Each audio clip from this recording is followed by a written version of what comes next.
রাসূল করিম সাল্লাল্লাহু আলাইহি সাল্লাম যখন হীরা গুহায় ইবাদত বন্দেগীতে মশগুল ছিলেন, হঠাৎ করে জিবরাইল আলাইহিস সালাম এসে বললেন, ইকরা পড়ুন। রাসূল সাল্লাল্লাহু আলাইহি সাল্লাম বললেন, মা আনা বিকারিন, আমি পড়তে জানি না।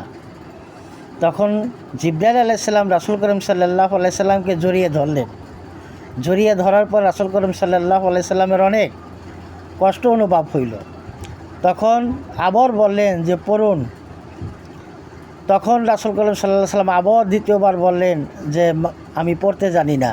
তৃতীয়বার আবার তাকে জড়িয়ে ধরে বললেন যে আপনি পড়ুন। তৃতীয়বারও রাসূল করিম সাল্লাল্লাহু আলাইহি সাল্লাম একই পুনরাবৃত্তি করলেন। চতুর্থবার তাকে রাসূল করিম সাল্লাল্লাহু আলাইহি সাল্লাম আলেকের নিম্নে কয়েকটি আয়াত তেলাওয়াত করে রাসূল করিম সাল্লাল্লাহু আলাইহি সাল্লামকে শোনালেন।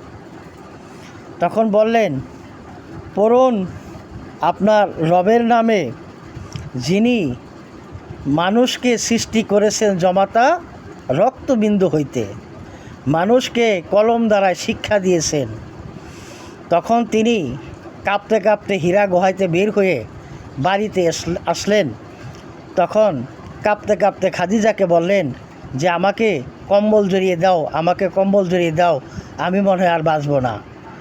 যে সমস্ত ঘটনা যখন পুনরাবৃত্ত করলেন, জিবরাইল আলাইহিস সালামের সাথে যা ঘটলেন, তখন খাদিজা বললেন যে আল্লাহ আপনাকে কখনো লজ্জিত করবে না। আপনি আত্মীয় স্বজনের বন্ধন বজায় রাখেন, আত্মীয়তার বন্ধন বজায় রাখেন, গরিবকে নিঃসন্দেহে ভালোবাসেন, আপনি আমানত খেয়ানত করেন না। নানান কিছু রাসূল করিম সাল্লাল্লাহু আলাইহি সাল্লামকে সান্ত্বনা বানিয়ে দিলেন। তখন রাসূল করিম সাল্লাল্লাহু আলাইহি সাল্লাম শান্ত হলেন।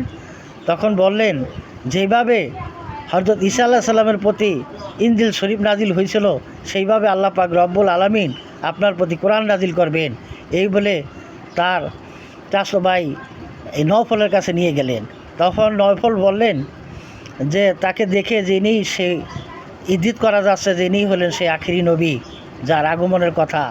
আমি যদি সে পর্যন্ত বাচ্চা থাকতাম অবশ্যই তার সঙ্গী হইতাম। যেমন করে দেশ অন্য অন্য নবীদেরকে দেশ থেকে বিতাড়িত করা হয়েছিল, তখন রাসূল সাল্লাল্লাহু আলাইহি সাল্লাম বললেন, আমারও কি সেইভাবে দেশ থেকে বিতাড়িত করা হবে? তখন নওফল বলছিলেন যে ঠিক তেমনটাই হবে। আর সেই পর্যন্ত যদি আমি বেঁচে থাকি তাইলে অবশ্যই তোমারকে আমি আলগিয়ে রাখব। তো এই ছিল রাসূল করিম সাল্লাল্লাহু আলাইহি সাল্লামের হীরা পর্বতের হীরা গুহায় ইবাদত বন্দেগীর এই মূল ঘটনা। ভিডিওটা বেশি বেশি লাইক সাপোর্ট করবেন, শেয়ার করবেন, আর সবাই একটা করে ফলো আমারে অবশ্যই দিন। আমি যেন এইভাবেই আপনাদেরকে ইসলামের বাণী শোনাইতে পারি, নবী রাসূলদের কথা শোনাইতে পারি, এবং আল্লাহর যে বাণী আছে যে দুনিয়া এবং আখিরাতের কল্যাণ হয়, যেসব কথা মানুষের জ্ঞান আসে, যেসব কথায় মানুষের ঈমান আসে, এইভাবে যেন আমি আপনাদেরকে বুঝাইবার চেষ্টা করতে পারি। ধন্যবাদ সবাইকে।